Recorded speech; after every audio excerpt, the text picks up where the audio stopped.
Well, good evening. My name is Phil Schomber. I'm the adult programmer here at Hedberg. I want to thank everyone for coming tonight. I'm really excited to be able to introduce our speaker tonight, Jim Bryce. After a career in education, Jim became a sports historian focusing on the Green Bay Packers. He's written 4 books. So having summarized 100 years worth of games, Jim is certainly an expert on the Green Bay Packers. And tonight, he's going to share highlights from the 13 championship seasons that the Packers have had. So with that, let me turn it over to Jim to get us started. Well, thank you for being here, you guys. This is a pretty special week coming up with the first game of the season. And of course, you just mentioned the big trade that the Packers just completed. But unfortunately, we can't spend all night talking about Mr. Parsons, which would be great to do. Just an incredible move and a good one and an expensive one. But we're going to talk about the 13 championship seasons, all the winning, no losing involved. And these are, in my opinion, when you think about the greatest games in Packer history, you have to start with games in these seasons because they were phenomenal.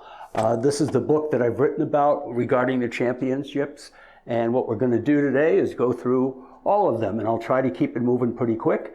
And of course, we know that the person responsible for it all was Curly Lambeau. He was a guy ahead of his time. People thought he was a little off his rocker a little bit when he wanted to have professional football, because in the 20s, boxing and baseball were really king, and people thought, well, we got college football. Do we really need anything more? And he thought, we did. Did this change automatically? Oh, this isn't supposed to be doing that. Aha. So anyway, needless to say, we're going to talk about all these games.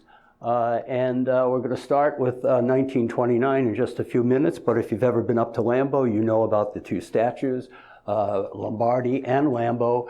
And ironically, and maybe we'll talk more about this later, Lambeau really didn't care either way for Lombardi, but Lombardi did not like Curly. And the reason he didn't was because, as you know, Vince was a very religious person and Curly was not. And Curly took advantage of his fame and fortune, and Vince didn't like that. Yet, he loved Horning and McGee. So it's kind of like, you know, which way you're going to go there. So anyway, so we've got the 13 championship seasons. The first one is the 1929 team. And this, believe it or not, is still in the top 5 teams in Packer history. So in the top 5, or in the top 5 championship teams, this is still in the top 5. They were that good. They were undefeated. They had 1 tie. And in a low-scoring time, they still only allowed 22 points all season. So they were just a dominant team. And one of my favorite players in Packer history is right up here on the left, and we're going to talk about him in a minute, but that's Cal Hubbard, who they acquired from the New York Giants. Here's the 1930 team. Hubbard is in the middle here, and he's pretty big. He's 250 pounds, which was considered, you know, large at the time. Of course, we know today that wouldn't be so. And Hubbard demanded a trade from New York, and he wanted to come to Green Bay. And when he did come to Green Bay, that's when the Packers started winning. So they win in 29. In 1930, they're not quite as good, but they're still good. And then the last team of the 3 straight of Curly Lambeau's teams, in 1931, Hubbard is right in the middle, right in the back there, back line, big guy. And so they win for the 3rd time here in 1931. Now, look what happens in 1932. Whoops, wait a minute. Hold on. Here we go. All right, no. Before 1932, the 3 guys that really made those 3 championship seasons for Curly, the first one is Johnny Blood. That's who's being carried off the field. Curly is the one on the left here carrying him off, the head coach. Johnny Blood was acquired in 1927, and the Packers' fortunes began to change. They also acquired Mike Mikulski. And so this is 1928. They hadn't won anything yet. And the last guy that they acquire is Cal Hubbard. This is a 1954 baseball card. Hubbard, if you see here on the back, the first thing they say on his baseball card, he was an all-time tackle with the Green Bay Packers. Hubbard, after he retired, he became an umpire in Major League Baseball. And in the 50s, he was the head of all the umpires in the 50s and was the supervisor of those umpires. And so as a result, he is, even today, the only person in the Pro Football Hall of Fame and in the Baseball Hall of Fame. Only guy. And he demanded a trade to Green Bay, and he was one of their greatest players.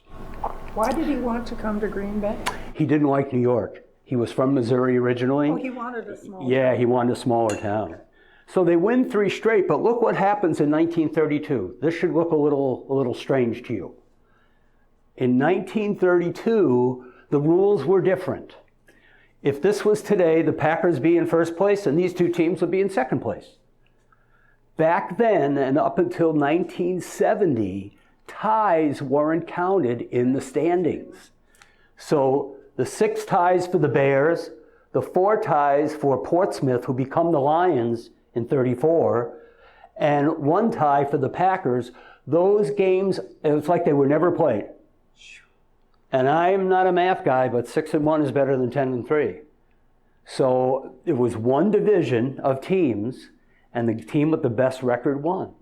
And so in 1932, because ties didn't count, the Bears indeed won fairly. And it rubbed the Packers the wrong way, obviously, because they're 3-time defending champions. They have 10 wins this season.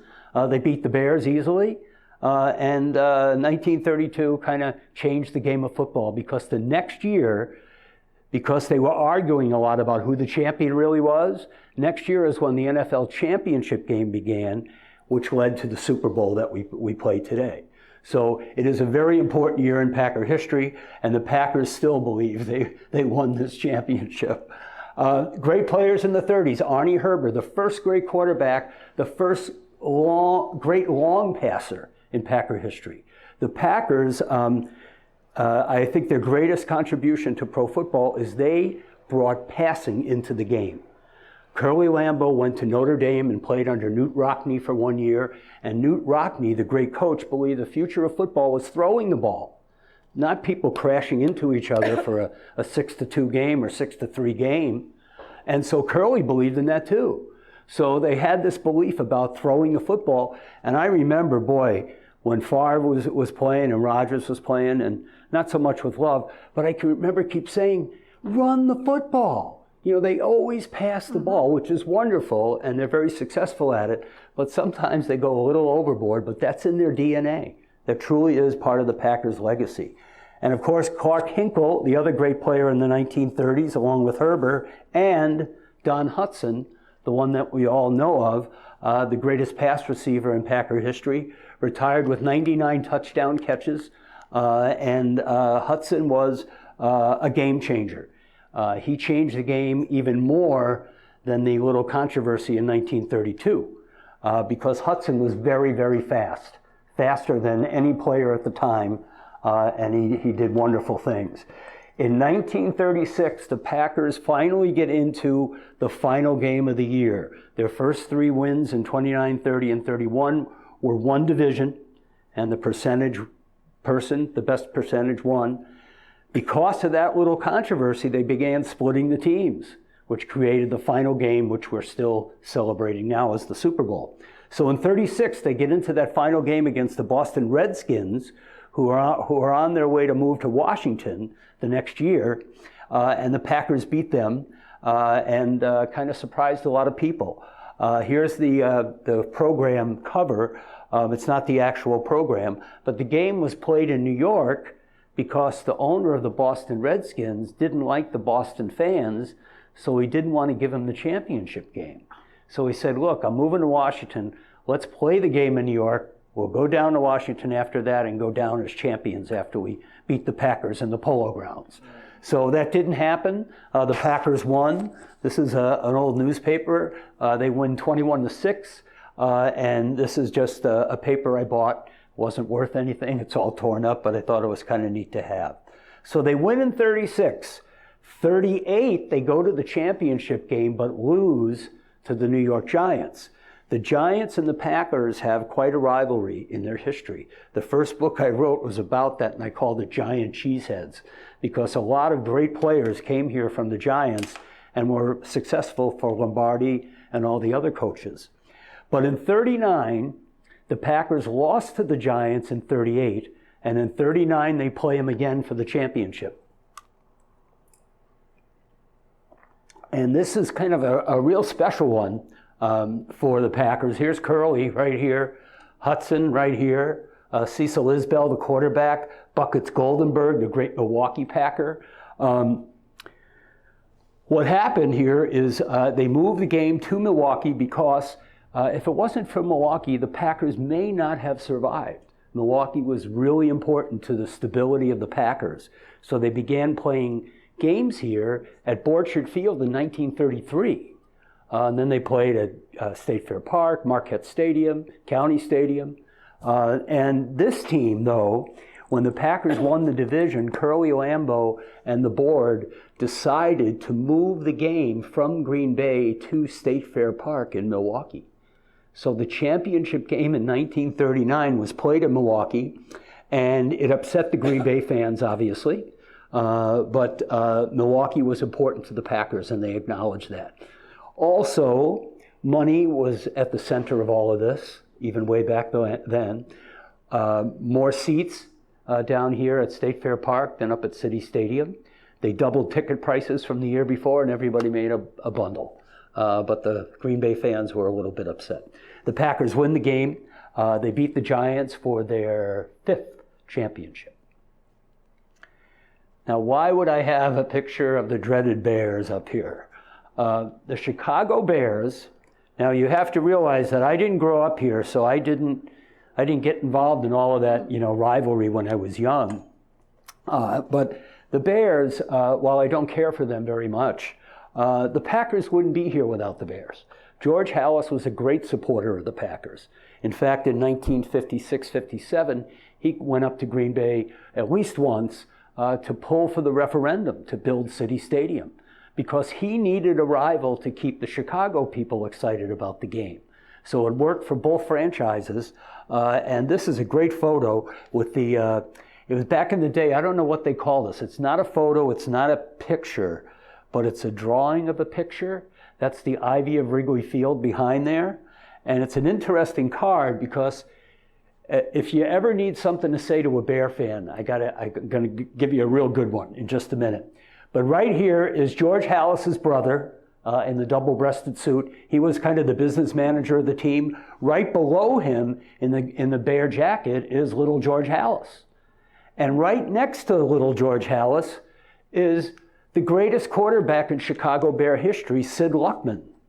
Now, if you know a Packer fan or you know a good, a joke to tell somebody who knows a good Packer fan or a Bear fan, you could say, I only have to tell you one thing to show you that the Packers are better than the Bears all the time. And people will say, well, what do you mean, Well, Sid Luckman, who stopped playing football in the 1951, I believe, Sid Luckman is the greatest quarterback in Chicago Bear history. They've not had a better quarterback than Sid Luckman. He won all the championships in the 40s for the Bears. And they've never had a better quarterback. So all you have to say to that Bear fan who never, stops pecking at you about the stuff, just say, who's been your better quarterback since this old man in 1950? You could get him real good, and probably most of them don't even know that he's their best. They think Jim McMahon is, or somebody of more recent. So this is just a great photo. But the Bears are the team of the 40s. They win in 1940, 41, 43, and 45 or 46. I always get those mixed up. 3 of those 4 years, the Packers finished second to them.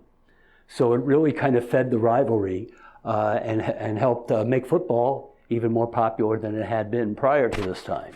So the Bears are very important to the Packers' history. This is a 1941 program with Don Hudson on the cover, catching a pass. Very popular program because it wasn't very common to have photos on the front of covers. The last championship that Curly wins is in 1944. This is an interesting championship because, first of all, the Packers and Curly had a problem with their assistant coach at the time, at the end of '43. So Curly fires his assistant coach, Red Smith, a great athlete and a great coach. He fires him, and it was his only assistant coach. He only had one assistant coach. And so that person, the assistant coach, Red Smith, decides to help the Giants. He gets hired by the Giants as an assistant coach. And who did the Packers play in the 1944 championship game? The New York Giants. It would have been like playing Favre or Rodgers in a Super Bowl. So here, with the media not being what it is, the people probably didn't know about that, but maybe the real dedicated fan did. So here you've got a final game playing your ex-quarterback, and the Packers win thanks to this man, Wisconsin player Ted Fritsch. Fritsch is a big running back. He scores both touchdowns in that 1944 championship game against the Giants. And while he was a great player, not a Hall of Fame kind of player in Ohio or anything. I think he's in the Packer Hall of Fame, though. But Fritsch became a coach after he retired from professional football, and I believe he coached at Notre Dame High School in Green Bay for many, many years. The field is named after him, and just a real fine man and a great Packer. Of course, Tony Canadeo in the late 40s and early 50s, great Green Bay Packer, Hall of Famer down in Canton, Ohio. Canadeo is special for many reasons. He was a great, great player. He was the first 1,000-yard rusher for the Packers. And he not only was a great player, but he was involved with the Packers after he retired. I believe he was an announcer and also part of the board for the Packers. And Canadeo's number 3 is the number 3 that's retired up at Lambeau Field. And I guess to kind of rub the rivalry a little bit with the Bears, he's a Chicago boy, and he did wonderful things for the Packers. So when Curly has to leave, kind of pushed out the door in 1950, he had won 6 titles, and after 30 years with somebody, it's probably time for a change. The board had started getting more involved. Curly didn't like that, and so he moved on. Everybody leaves. Curly left, Lombardi left. It's just part of life when you play a sport. So the Packers now, they go into the 50s, and that's kind of a little bit of a lean time. The first coach after Curly Lambeau is a former Chicago Bear, a former Marquette player, Gene Ronzani. And Ronzani was a good player for the Bears, not such a great coach. And as you'll see in a minute, they had a string of not so great coaches. But Ronzani was the first one to try. So this is a 56 Packer team. And the reason I put it up here is because in the second row from the top, on the far left and on the far right, are the other 2 coaches, Scooter McLean, and who am I forgetting here? Scooter McLean and Lyle Blackburn.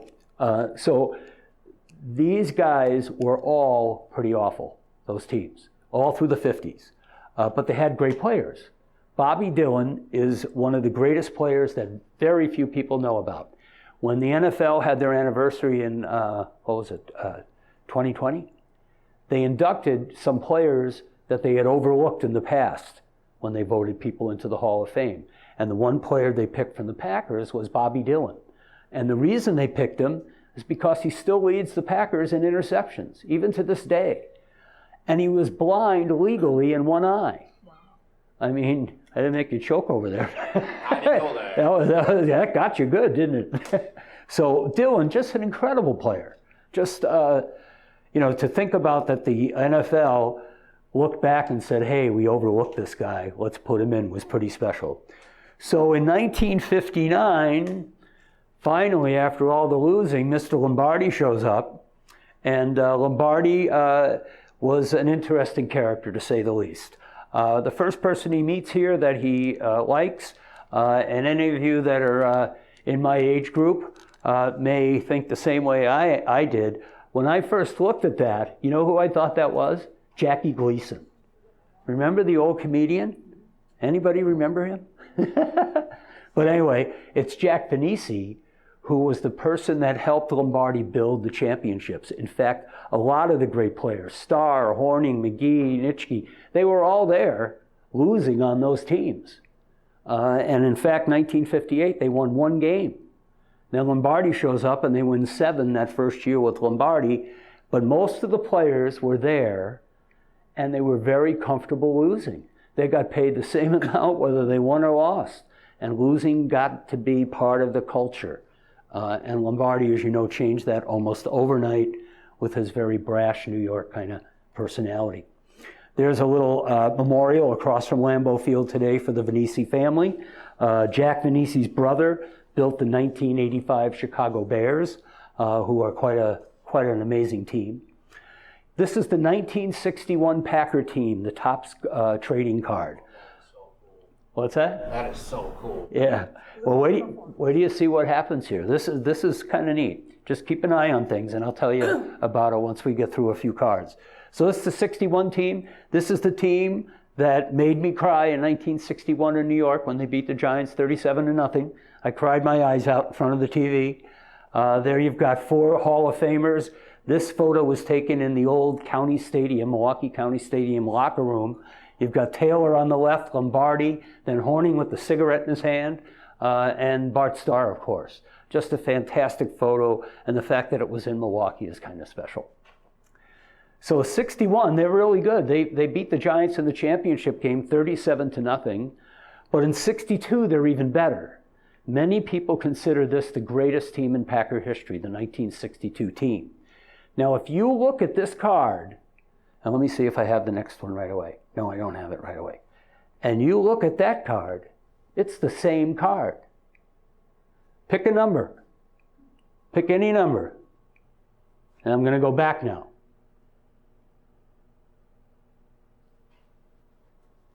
Same card. And this is the 61 Packers. It's all the same.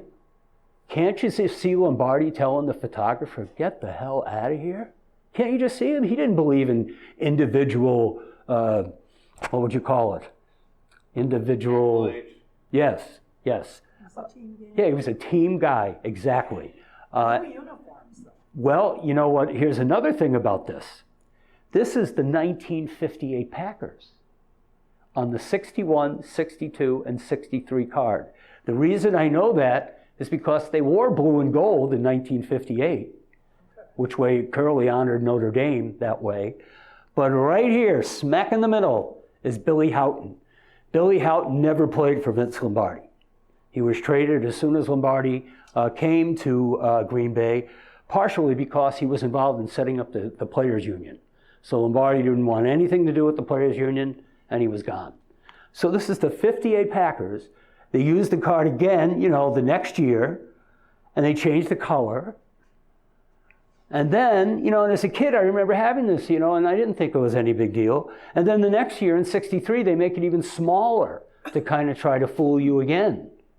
And sure enough, it did. None of us thought, gee, this looks just like last year's card. I'm not sure it would have mattered to us anyway back then. So 61 and 62, they win. The 62, I skipped a few things here. The 62 team was truly phenomenal, considered one of the best, if not the best. They beat the Giants again, second year in a row, 16-7 in New York. And the Packers dynasty is now kind of beginning to be established. So there's the 63 team that doesn't win anything. This is, of course, the leader of our team, Bart Starr. Blue and gold uniforms again. That's a 58 card. Huh. Yeah. And he did that because Curly went to Notre Dame, and he wanted to honor that relationship. Forrest Gregg, not the greatest player in Packer history. No, sir. No. Vince Lombardi never said that Forrest Gregg was the greatest player he ever coached. That was all made up by Mrs. Gregg. And I found that out from the director of Packer history up there, Cliff Crystal, who said Lombardi never said it. The closest he ever said about anybody being the greatest player, it was about Paul Horning. Dave Hanner, great player. defensive lineman, also coached for the team afterwards when he retired. Willie Davis, great Green Bay Packer, great businessman after he retired. I met him. He was on the board of Johnson Controls when I worked for one of the senior VPs. Okay. Very nice man from what I understand. Very polished. Yes, very polished, very gentle, like a gentle giant. And a great Green Bay Packer, Hall of Famer, of course.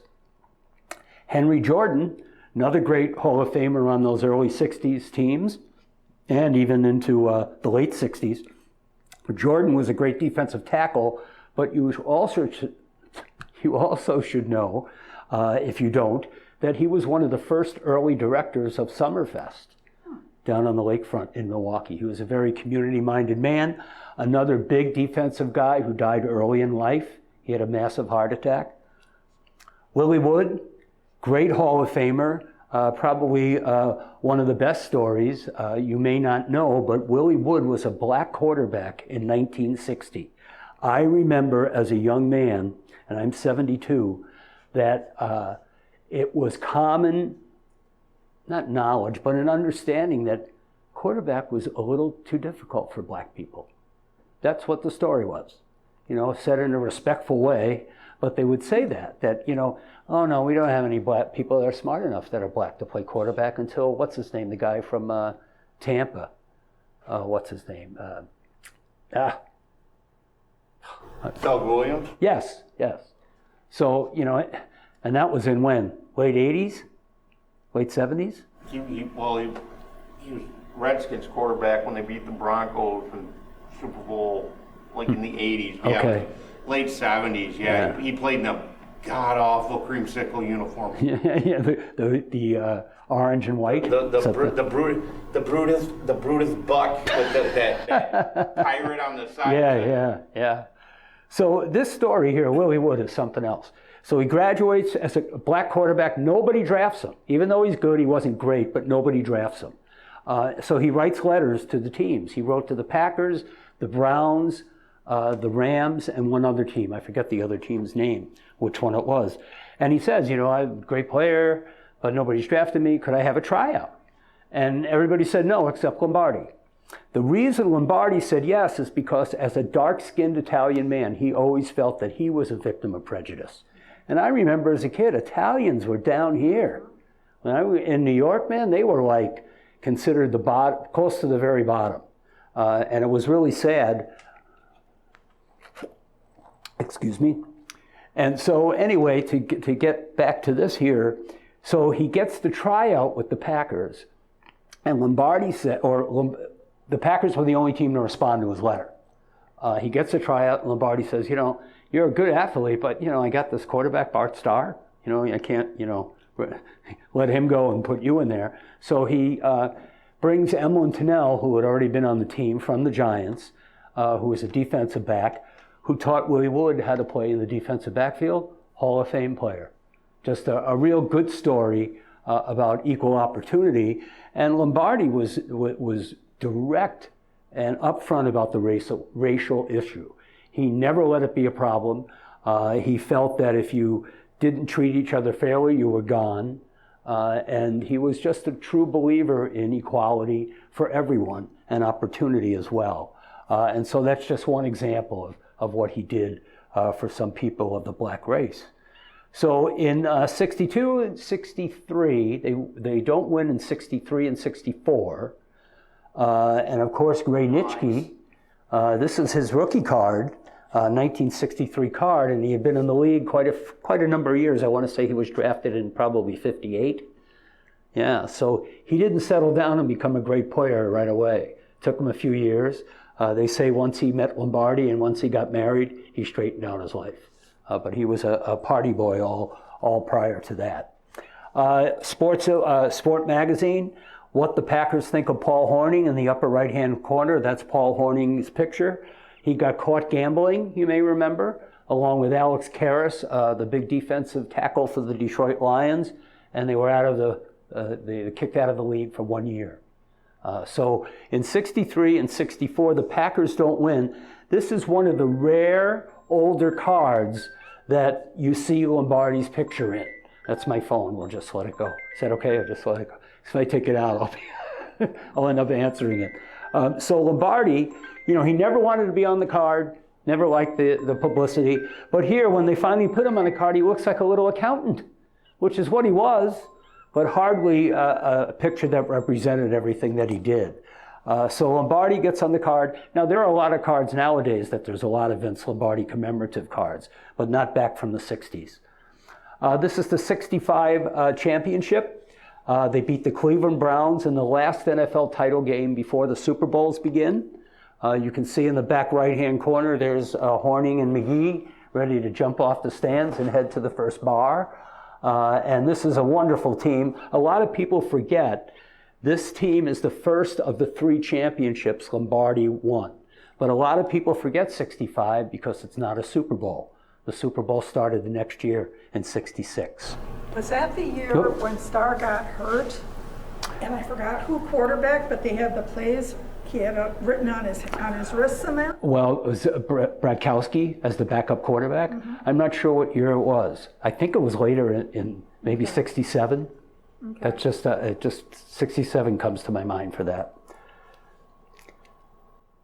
So 65 also was the year when this picture, who has Curly Lambeau on the left, Vince Lombardi on the right. Lombardi hated this picture because he didn't like Curly, and nobody asked him or ran it by him if it was okay. He controlled everything. You know, he really had his hands in everything that was possible to make the Packers a better team, but he didn't like Curly. So it was a real issue. So in 65, they beat the Browns 23-12. You see, when you watch a Packer game, you see a play from that game every Sunday. When I believe it's American Family Insurance, they show Paul Horning running in mud around left end. That's from the 65 championship game.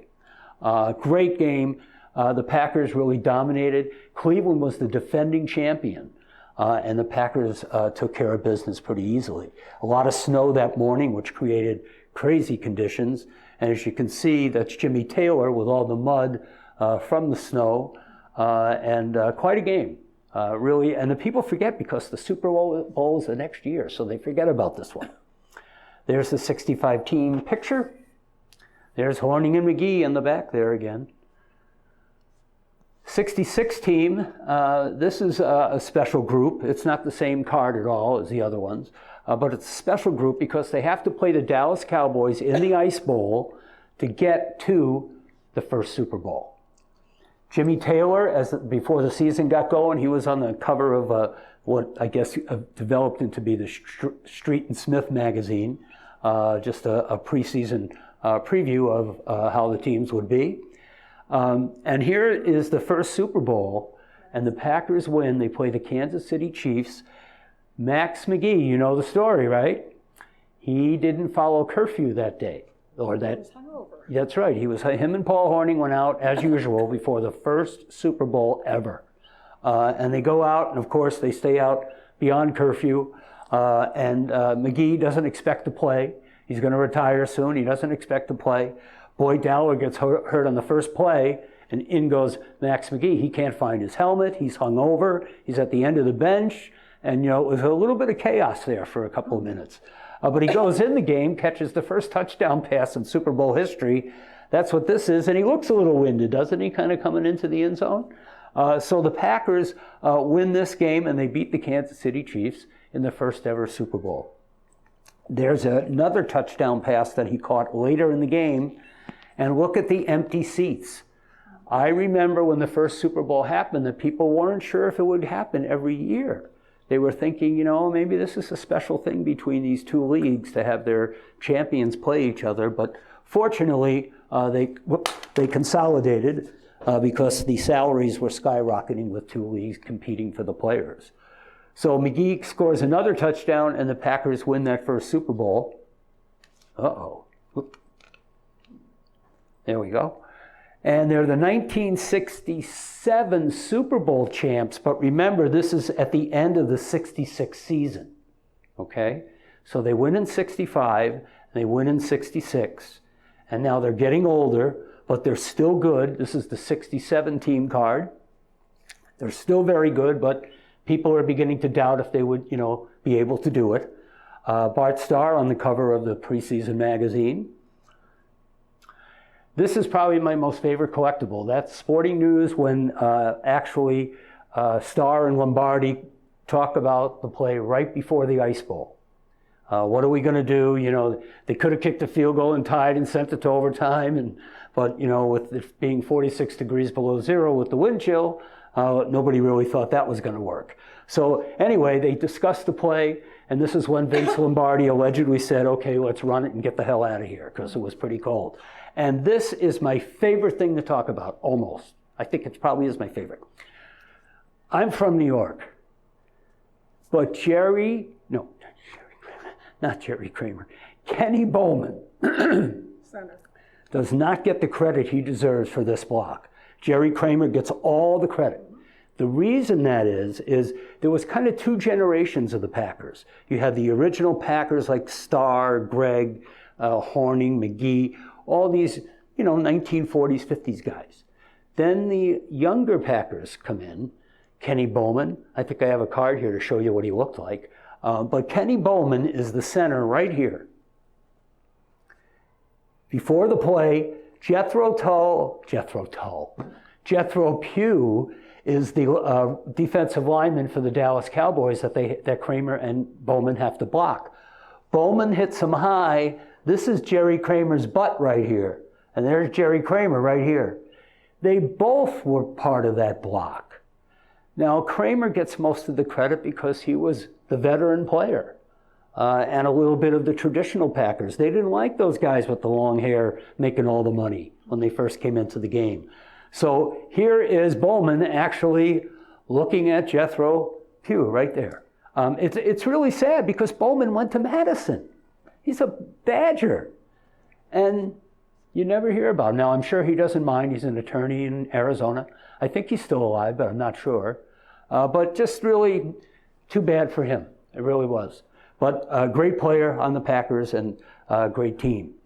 There's Kenny Bowman. Look at his hair compared to Kramer and all those guys. Yes? I have that card. It's a good one. I like that. He looks a little Neanderthal, doesn't he? He kind of has that old-timey look. Looks like the Geico caveman. So Bowman, great player for the Packers. Boyd Dowler, there's a look at the traditional Packers, the veterans. Nice crew cut, and he always had one.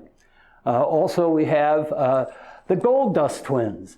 These guys in the 1965-66 draft, these guys were the first rich players.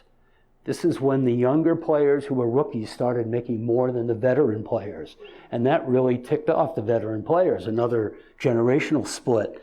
But these two guys made so much money right out of college, they called them the Gold Dust twins. Donnie Anderson on the left and Jim Grabowski, good running backs, really good. And the Packers in 1967 go on to that Super Bowl. They beat the Oakland Raiders to win their third consecutive title. Again, it's they say 68, but it's the end of the 67 season. And the Packers have won 3 straight. Now, Lombardi leaves. Here are all the coaches before Holmgren shows up in 1992. Bad days start getting infectious. Phil Bankston, Dan Devine, Bart Starr, Forrest Gregg, and Lindy Infante. And look at the winning percentages. Goes down from 488 to 375. I remember when I first came out here to college to Marquette, nobody stayed home for Packer games. Went to Mayfair, and if you went by Walgreens, there'd be a little black and white TV. You could watch a couple of plays, But yeah, it was not the social event that it is now. And it was a tough time. Nobody stayed home to watch the games.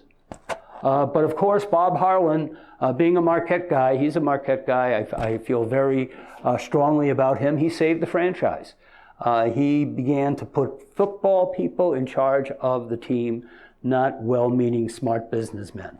So he was the reason the Packers turned it around in the 90s. He hires Ron Wolf as his general manager, Mike Holmgren as his coach. He brings over from San Francisco. And of course, he trades a first-round pick for a happy-go-lucky drinking quarterback with a great arm. And fortunately, given that they traded a first-round draft pick, Fortunately, it worked out, or those guys would have been out of there pretty quick. Go ahead. Whoever was the first round draft pick, I mean, who turned out to be for Atlanta? Oh, I have no idea. Yeah, I just no wondered. idea. Yeah, no. So Favre, comes here, everything changes. Of course, Reggie comes the next year, changes the defensive side. It's amazing because, kind of like we're going through now, we have a young quarterback, Jordan Love, and they brought in Reggie then to solidify the defense. Now they've done the same thing with Parsons and Love. So we'll see if it has the same effect. We hope it will. And there they are on the cover of Time magazine. Look at how young they are. I mean, I remember when they won that Super Bowl where I was. It was just an amazing accomplishment. Best offense and best defense in the league that year in '96. Leroy Butler, a great player from that team, Hall of Famer himself. Big Gilbert Brown, who never met a piece of meat he didn't like, but it's a special thing. He's a great player, especially sweet that they got him from the Vikings. So that kind of added a little spice to that rivalry. They play the Carolina Panthers, which that game was on just recently. Did any of you see it? They replayed the game in this before they got to the Super Bowl. They beat the Carolina Panthers to get to the Super Bowl, and I think it was CBS. They replayed the game last week, and it was so funny. They only had like 2 cameras, way up in the booth, and then one on the sideline or something. Not like they have today.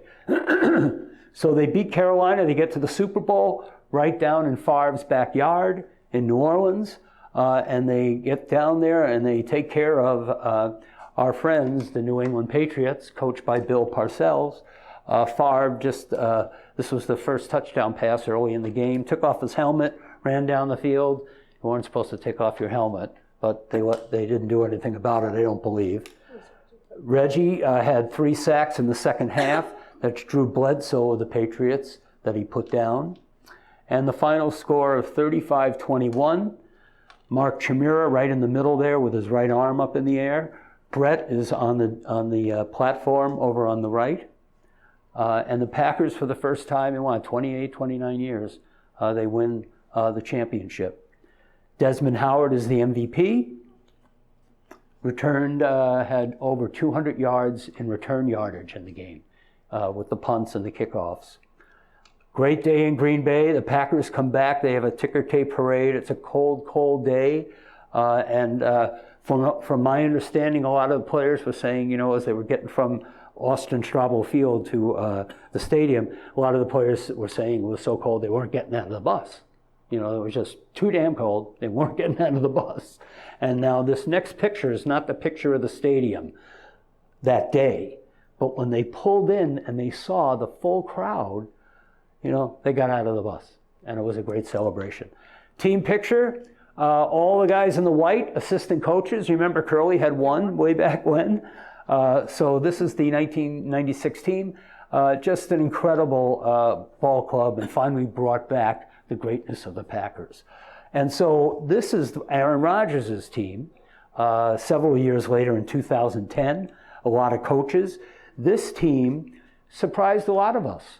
We didn't expect a Super Bowl from this team. All of a sudden, they got hot at the end of the year. They beat the Giants and the Bears to qualify for the postseason, and away they went. Aaron Rodgers, a great quarterback, was at the height of his powers in 2010. And I really do believe, the greatest, most talented quarterback I've ever seen. Nobody could throw on the run like this guy.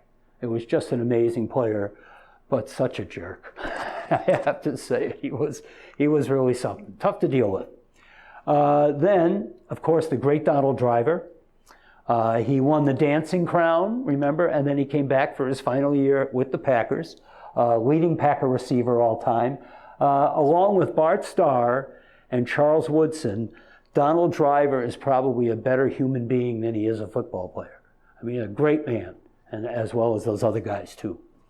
Charles Woodson came over from the Oakland Raiders to resurrect his career and became a Hall of Famer thanks to the Packers experience that he had. In 2009, Brett Favre left us. Actually, it was the year before that. Then got traded to the Vikings, and he beat us twice the year when he was with the Vikings, which was pretty tough to take, given how great he was for the Packers. But the Packers end up going to the playoffs, and the the run that they made here was kind of the surprise. You know, it wasn't expected the Packers were going to win the Super Bowl. So they beat Philadelphia and Michael Vick in the first game. Rodgers has probably one of, if not his greatest game against the Atlanta Falcons, who were the number 1 seed that season. And B.J. Raji beats the Chicago Bears. They played the Bears to get to the Super Bowl. Can you imagine if we had lost that game? So that was a great game. They won, I believe, 10-3. And the Packers get to the Super Bowl thanks to B.J. Raji's interception toward the end of the game. And they go down to North Texas to play the Pittsburgh Steelers. And the Packers do quite well. Nick Collins, a interception, a pick 6 early in the game. This game was amazing. The Packers were way out in front, and it was kind of almost too easy early in the early going.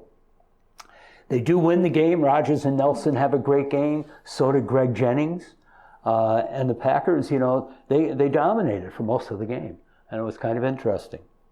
And then we have, of course, the championship belt makes its appearance after the game with Clay Matthews and Aaron. And the Packers have won their 13th and most recent championship. Different things from the media. And there's a couple of slides left I'm going to show you. And the last one's kind of good. This is, of course, Sports Illustrated. This is the last slide of the Packers for 2010. As a kid, I always wanted to win a Super Bowl. Now that I've got one, it's like, now what? Let's go win another one. And boy, the next year they were undefeated. Remember, all the way through to Thanksgiving, I want to say. They had the longest winning streak in team history in this 2010 to 2011 run. And unfortunately, the Packers never got back to another Super Bowl.